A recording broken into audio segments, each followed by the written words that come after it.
மகாதேவா காசி விஸ்வநாதா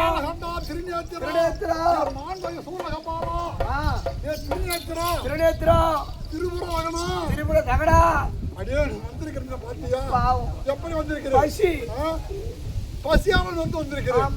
அதாவது கரத்திலே திருவோடு எடுத்துக்கொண்டு திறம்பெண்ணு சொல்ல முடியாங்க கவண்டலம் எடுத்துக்கொண்டு வந்திருக்கிறேன். எப்படி வந்து தெரியுமா? என் பெண்டா அடி பிள்ளையா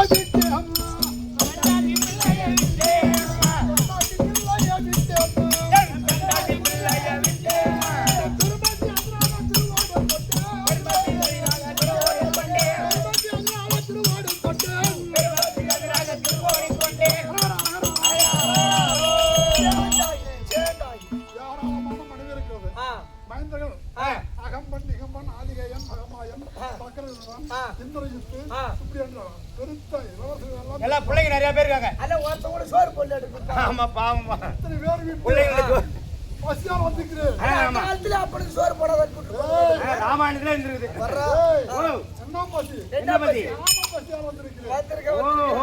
இந்த சட்டி தொகை எத்தனை கூட அவங்க தெரியுமாடா? பரவாயில்ல, எந்த சட்டியா உதவுண்டு அதை பார்க்கணும்.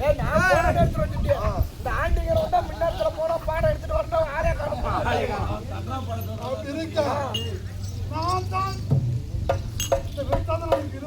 தெரியும். ஆமாங்க, தென்னிலங்க ராவணன் சொல்ல மாட்டேன். இந்த பணியெல்லாம் சீர இருப்பா. ஆமா, ஆடி போனா எண்ணத்தை நிறைவேற்றலாமா? போலாம் போலாம். பொண்ணு தூக்க போறோம். யாரம்மா பண்ணாக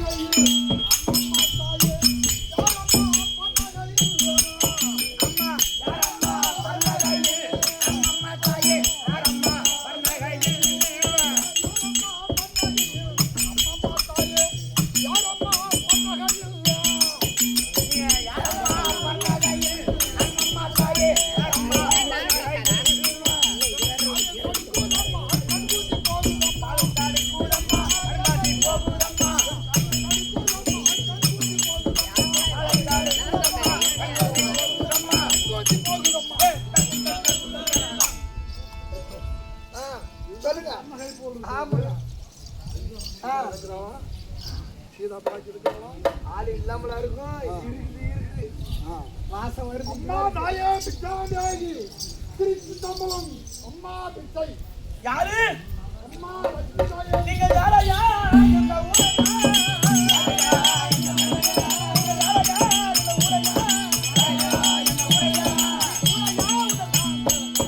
பார்ப்பது போல் யாரோ துவங்கி சொந்த முறை போல் இருக்கிறது. நீங்கள் யார்? உங்கள் பேர் என்ன? ஊர் என்ன? ஐயா சரி, தற்சமயம் தென்னிலங்கையே அதாவது ஈஸ்வர கோயில் பூஜை செய்து கொண்டு இந்த வனமாக வருகின்றேன். வனத்தில் அதிகமா பசியாக இருக்கிறது. ஏதாவது சொல்லி என்னிடத்தில் சாதம் கிடையாது, சகல சம்பத்தும் கிடையாது. இந்த கானகத்தினுடைய கனி வர்க்கங்களை கொண்டு நாங்கள் உயிர் பழைக்கிறோம்.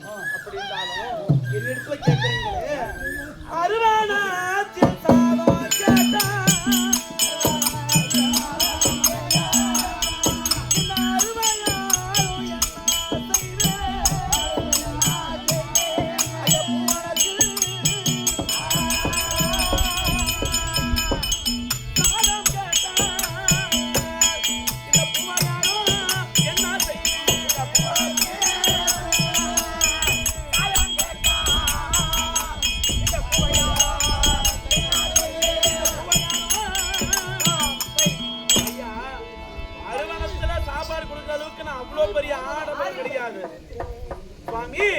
என் வீடு தேடி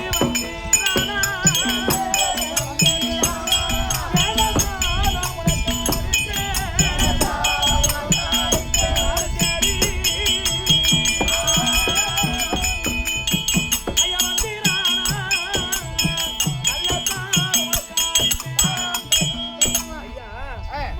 அதாவது அருவத்துல சாப்பிடுற அளவுக்கு நாங்க ஆடம்பரமா கிடையாது. நாங்க இதுவே எங்க நாட்டுல நீங்க வந்து கேட்டிருந்தா அறுசுவை பதார்த்தத்தோடு சாப்பாடு காய்கறியோடு சாப்பிடுறோம். என்னிடத்துல காய்கறிகள் கனி வகைகள் தான் இருக்கிறது சுவாமி. அம்மணி பார்வதா அதாயிரம் அறுசுவையான சாதம் எனக்கு தேவையில்லை. அதாவது உன் உடம்பில் என்ன இருக்கிறதோ கனியமது கொடுத்தா அதே போதும். சரி தருகிறேன். அதே நான் புதித்து நான் பசி அறிவேன் தாயே. அதாவது நீங்க இங்க வந்திருக்கீங்களே, நீங்கள் யார், உங்களுடைய ஊர் என்ன? அப்படியா? பாக்கியமான வனம் எதுக்காக வந்து என்ன சமாச்சாரம்? ஐயா, தினகர குலாயோதி தபரதன் மகளுமான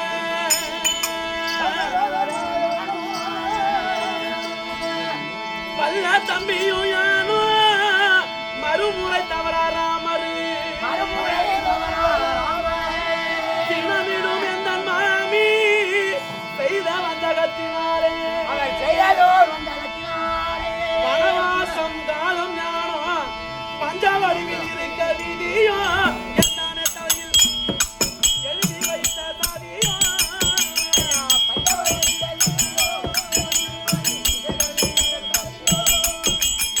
மறுமுறை தவறாராமர் மதிப்புற ஜானகியா புதியால் அவதரித்த ஜனகரி குமாரத்தி மிதிலாமணி ஆண்டு வரக்கூடிய ஜனக மகாராஜனுக்கு புத்திரகாமேஸ்வரி யாகத்தில் பிறந்த நான் தான் ஜானகி வனிதா சீதை என்று அழைப்பார்கள். அப்படி இருந்தாலும் என்னை மாலையிட்ட மணவாளனோ அயோத்தி ஆண்டு வரக்கூடிய தசரத சக்கரவர்த்திக்கு சூரிய குலத்தில் உதித்த ராமச்சந்திர மூர்த்தி அவர் என்னுடைய புருஷன். ஆமாய்யா, அவரோடு எங்க மாமியாருக்கு முடியான சிற்றன்னை மாமி கைகாசி வார்த்தையினால வனவாச காலம் கழித்து வருவதாக இந்த பஞ்சவடியில் வந்து இந்த கானகத்துல இருக்கிறோம். போல வந்திருக்க சரியான ஆமா அம்மா ஐயா, அதாவது எனக்கு பசி அதிகமா இருக்கிறது. சரி, அதாவது உள்ள வாருங்கள் சுவாமி, உள்ள வாருங்கள், சாப்பாடு போடுறேன். உள்ள வருவதான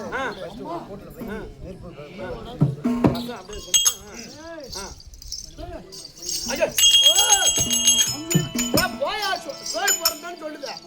போய் உள்ள போய் சாப்பிட்டு அந்த கோடு காலத்து அனலாக இருக்கு. தாவுகிறாரு எங்க கோட்டுல அனல் அடிக்குதா? அவர் அனல் தாவுகிறது. அம்மணி தாயா பிச்சாந்தேவி சுவாமி அம்மணி சொல்லுங்க. நாங்க வந்து அதாவது தபசுவர் மணி சரி இந்த கோடு தாண்டப்படாது. அப்படியா? நாங்க வந்து பயற்பாடு விட்டு வந்து கோடு அருகாமையில வந்து அவங்க கொடுத்தால் நான் ஏற்றுக்கொள்வேன். சுவாமி, இது என் இளைய பெருமானா இருக்கும் லட்சுமண பெருமான் லட்சுமண ரேகை கழித்து இருக்கிறார். எனக்கு எது ஒரு இடையூறு வரக்கூடாது என்பதற்காக இந்த லட்சுமண ரேகை கழித்து என்னை உள்ளாரே இருக்க சொல்லி எனக்கு கட்டளை இட்டிருக்கிறார். அதனால கட்டளை மீற முடியாமல் உங்களை உள்ள வர சொன்னேன். அம்மணி, நானும் என் சிவனுடைய கட்டளை மீறி இந்த கோடு தாண்டி வர முடியாது. அம்மா, கோடு தாண்டி வர முடியாது. கோடு தாண்டி வந்து இந்த விட்டா என் பசியான. அப்படி நீங்க சத்தியனோட மனைவி, ஆபத்துக்கு பாவம் இல்ல, பசின்னு வந்துட்டாரு. அண்ணன் வந்தவங்கள ஆதரிக்கணும். அதனால டீ கொடுக்கணும். ஆமா, நீ கொடு. அதனால ஆமா, நீங்க கோடை தாண்டது தப்பு இல்ல. தப்பு கிடையாது. ஆமா, ஒன்றா கோடு தாண்டி சீதை சத்தியம் தானே சத்தியம்.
இருக்குது.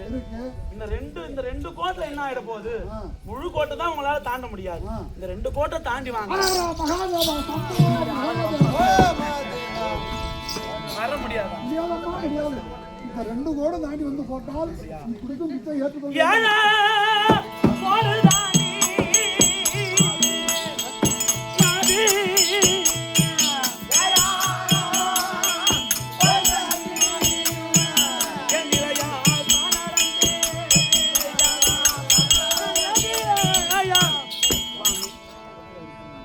உங்கள் கரத்தில் இருப்பது என்ன? அதாவது 2 கரத்துல இருக்கிறது. இடது கையில என்ன, வலது கையில என்ன? வலது கையில என்ன இருக்கு, இடது கையில என்ன இருக்குது? அதாவது வலகையிலே அதாவது திரும்பும் வலகையிலே மண்ணோடு. மண்ணோடா? தனுசு சேர்ந்ததுக்கு விடை தேர் மண்ணோடு. விட தேரும் மண்ணோடு இருக்கிறது. மண்ணோடு பிச்சை எடுக்கலாமா தாயே? தவசிகள் எல்லாம் திருவோடு எடுத்து திருவோடு தான் எடுத்து தவசீகள் எல்லாம் பார்த்திருக்கிறோம். நம்ம மண்ணோடு சொல்றாரு சுவாமி. நீங்க சொல்வது எதற்கும் இருக்கிறது. அதாவது தவசு நான் மண்ணோடு எடுக்கலாமா தாயே? மண்ணோடு எடுக்கலாம் என்று என்ன கேள்வி கேட்கிறீர்கள் சுவாமி? நீங்கள் தவசி, உங்களிடத்துல நான் எந்த ஒரு பேச்சும் ஆட முடியாது. நீங்கள் மண்ணோடே எடுங்க சுவாமி.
சீதாவா? என் மேலே சொல்லி கூப்பிடு. யார்? சரி, லங்கேசனா? சகல தேவர்களும் சப்த ரிஷிகளும் காலடியை வித்திருக்கிறார்கள். பிச்சைக்கு வந்த பாவி பெருநீங்கி செய்தாயிப்போ. பிச்சைக்கு வந்த பாவி பெருநீங்கி செய்தாயோ. அறியாம சொன்ன வார்த்தை இயலாமல் இருப்பவர்க்கு ஒரு பிச்சைக்காரர் போல் மேடமிட்டு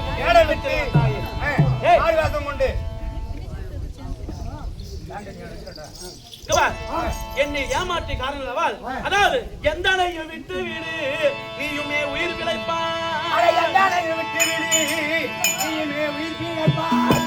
கை பானத்தாலே நீ அடியோடு மாலை போறா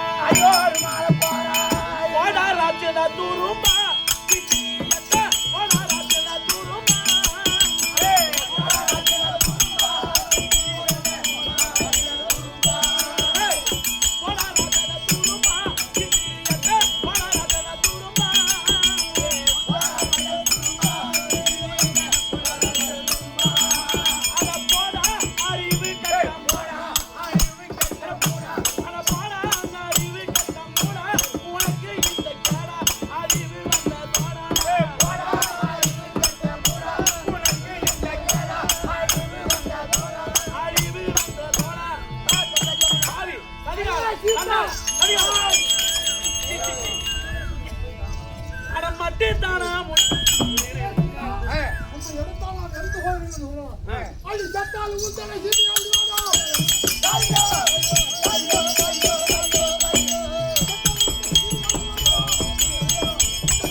அதிகாரா துரோகி என்னுடைய ரகுகுல வதியா இருக்க முடியாத என்னுடைய ராமச்சந்திர மூர்த்திக்கு இந்த விஷயம் தெரிந்தா உன்னை ஒரு பாலத்தாலே உன்னை சாவடித்து விடுவார்.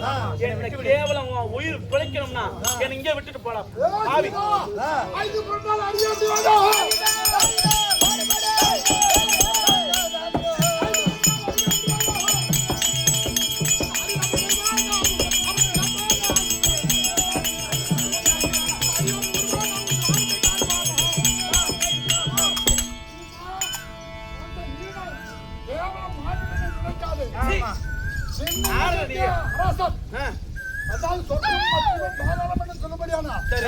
உலகங்களும் என் தாளடியில படிந்திருக்கிறது. ஆமா அஷ்டமன் என் தாளடியில படிந்திருக்கிறார்கள்.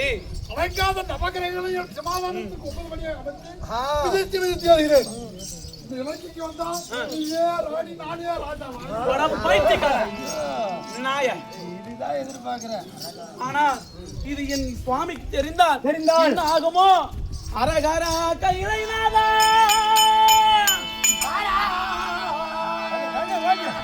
பரமேசா அரகரா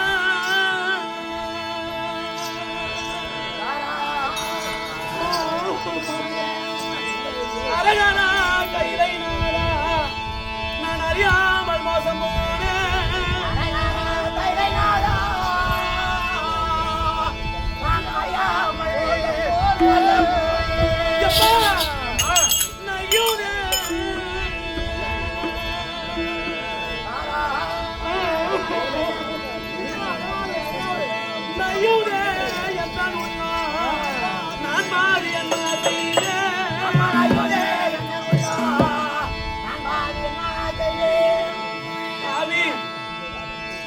இந்த மையாகும் என நகைக்க ஒரு வகை மோசம் என்பதையும்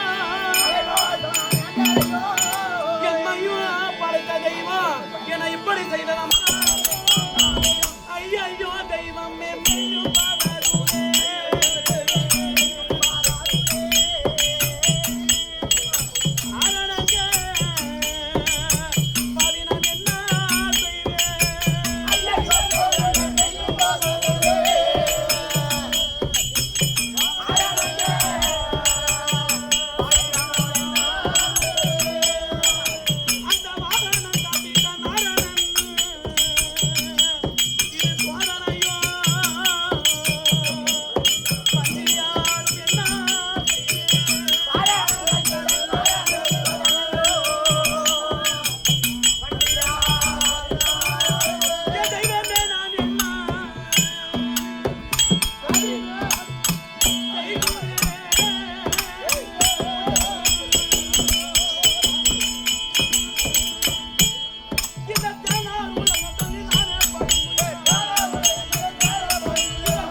மண்ணோடு தூக்கி கொண்டு இந்த புஷ்பகமலத்தில் வைத்து என்னை லங்காபுரி கூட்டி செல்கிறானே சுவாமி பிரபு என் ரகுகுல நாதா என்னை எங்கிருந்தாலும் தாம் வந்து ஆதரிக்கும் சுவாமி.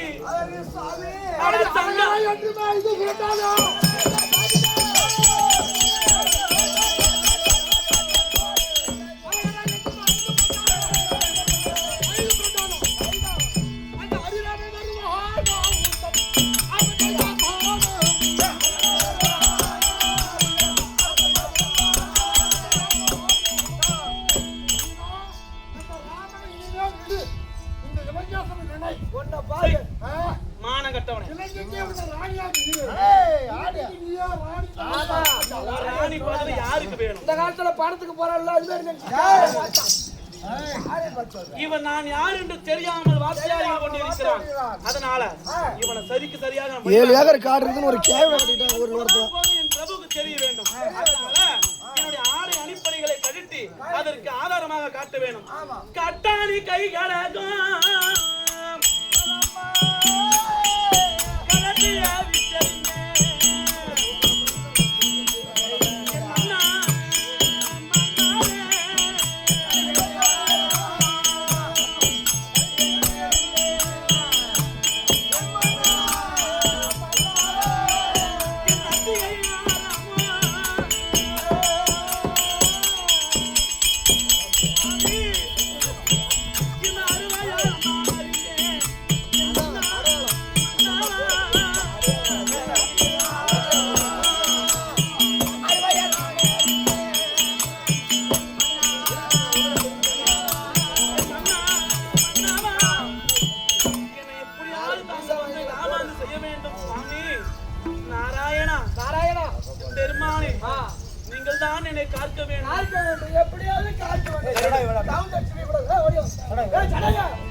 வருகிறது பார் ஜடாயு வருகிறது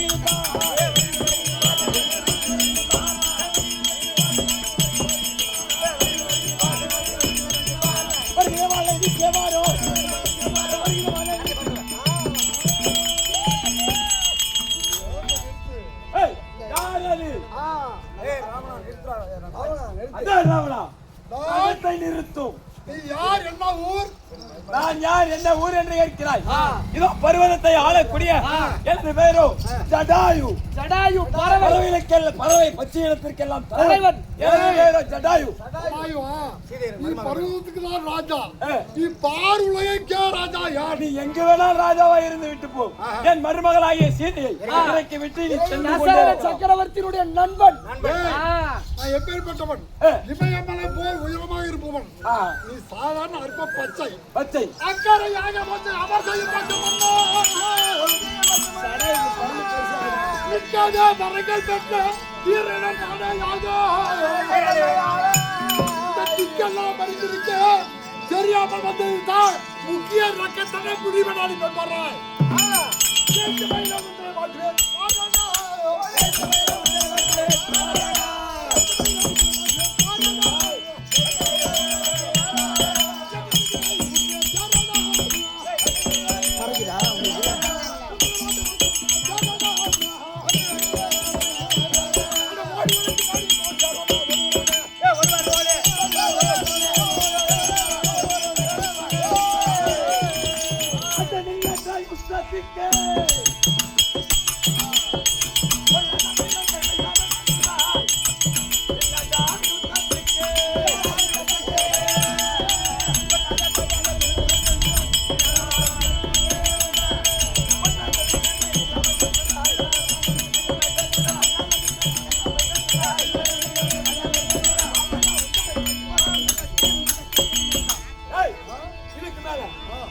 அவங்க உயிரை அறிந்து சண்டை போடுங்க.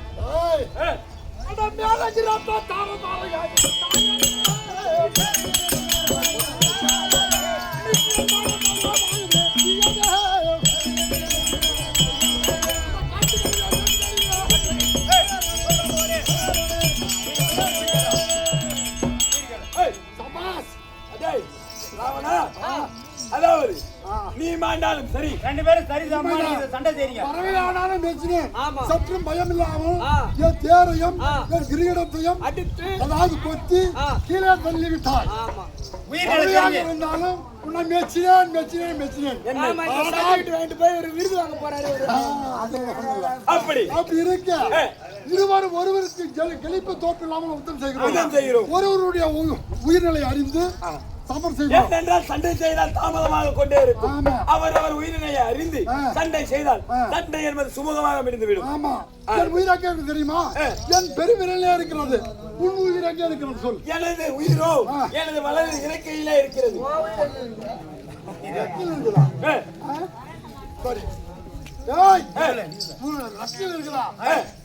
சக்கரமா சொல்லிட்டு மீறி தாவியா கொத்து போது கொண்டு உத்தியில தடை கொண்டு ஒரு தடமாக்கி மறுத்து தள்ளி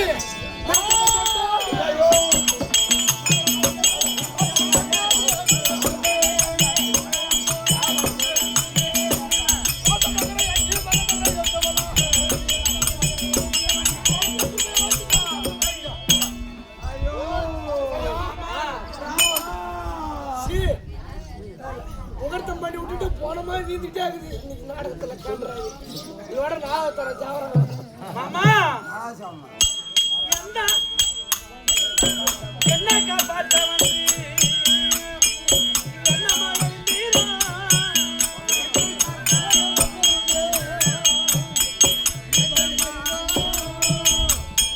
நான் ஏழையால் என்ன செய்வேன் மாமா? மாமா என்னை காப்பாற்ற வந்து அந்த இடத்துல நீங்க இருந்து நீங்கள் அடிபட்டு நீங்க சாவ கிடைக்கிறீங்களே, அதனால உங்களுக்கு ஒரு வரம் தருகிறேன்.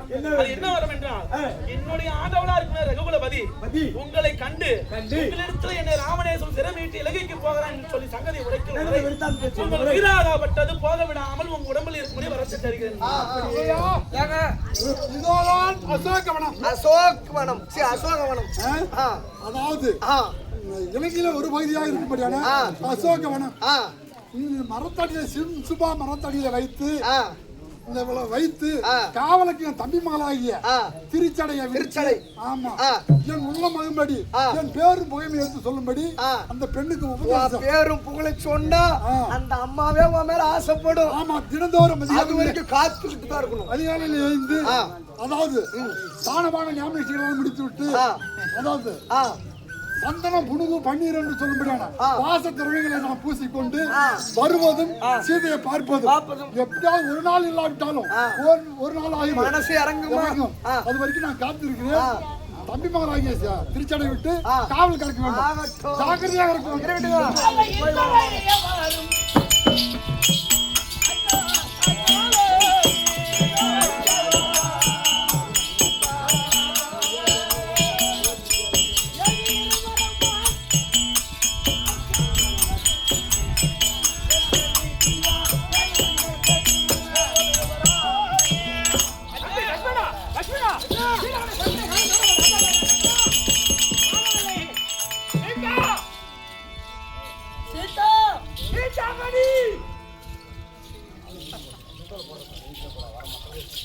தம்பி லட்சுமணா, உன் அண்ணியை வெகு தூரம் தேடியும் காணவில்லையடா. காணவில்லை. கானகத்தில் வழி தெரியாதது வாடி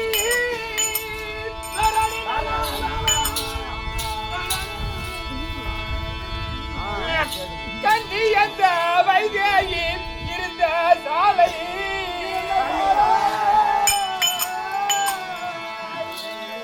உணவுடன் சீதை எங்கே காணாதாலே பிரியமுள்ள தம்பியை பார்த்து அழுது வாடி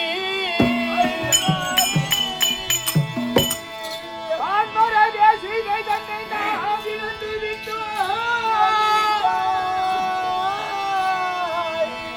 மனங்களிக்க எப்போ நாம் காண போறோம்.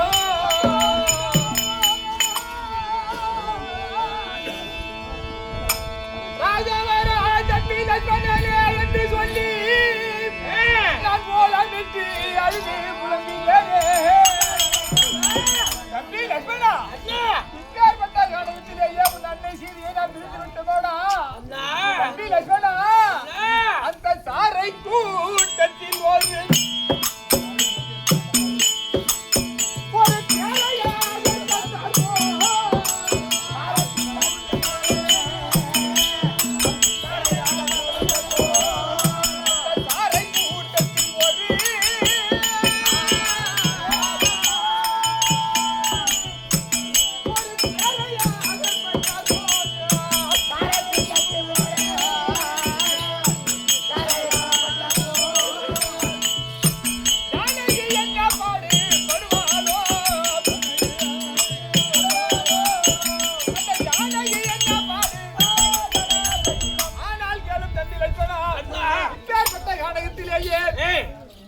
மதனியாக இருக்கும்படியாக சீதையை காணவில்லையே. சாரை கூட்டத்திலே ஒரு தேர் ஏகப்பட்டால் அது எப்படி தவிர்த்து கொள்ளுமோ அப்படியே இந்த வடக்கிலே சென்று எங்கு தவிக்கின்றாலோ ஒன்று புரியவில்லையே. அண்ணா அண்ணா, இவ்வழியாகலாம் வருகின்ற பொழுது காப்பி கங்கண வலைகள் எல்லாம் இவ்வழியாக இருக்கிறது. இதை உற்று பார்க்கிற பொழுது மதனே அணிந்திருந்த காப்புகள் பார்த்திருக்கிறது. பார்த்தாயா அண்ணா? உண்மைதான் உண்மைதான் உண்மைதான். இந்த வழியே போனா தெரியும். ஆகட்டும், வாடா போலாம்.